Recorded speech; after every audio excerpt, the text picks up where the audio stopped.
This is who Philly got. Of course, Tobias goes nowhere without Boban, and I appreciate that. Mike Scott as well. Shamet, Chandler, Muscala, and then you've got your picks. So I want to ask you guys, a lot of people obviously after trades like this want to talk about who won the trade, who got the best end of the deal. We're looking at cap space for next summer and who would contend for the biggest names out there. You got Kawhi, KD, Kyrie.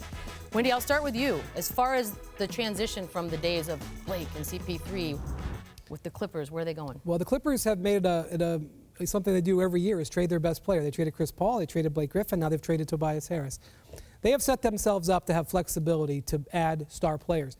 I don't think this will happen, but they now, if they wanted to, could put together a heck of a trade offer for Anthony Davis. And by the way, Anthony Davis put the Clippers on his quote-unquote list of teams he'd be willing to re-sign with.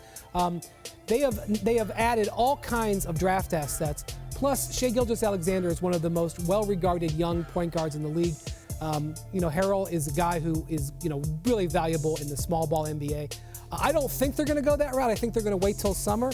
But they have 2 open salary cap slots for max-level players, and they could add those players and then potentially still trade for Anthony Davis.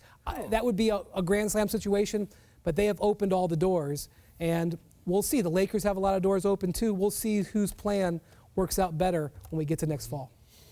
Yeah, they really did. They did a good job of really looking forward to this great free agent crop that's coming up this summer and say, hey, if we can get 1 or even 2 of these guys to build toward the future, because right now, Tobias Harris is a really good player, but they're looking for a guy like Kevin Durant or Kawhi Leonard, a guy that can lead them to the next step at gearing themselves up for a championship and possibly building around them for the future. So, like other teams, the Clippers have put themselves in the discussion this summer, as the New York Knicks have done, as the Lakers are doing, to land one of these big time. Brooklyn's doing. So these guys are gambling to get one of these key free agents, or possibly 2 this summer.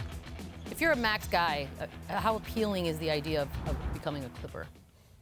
I think they've established winning. I think with a coach like Doc and Paul, you've played for him in Boston, and then with the Clippers.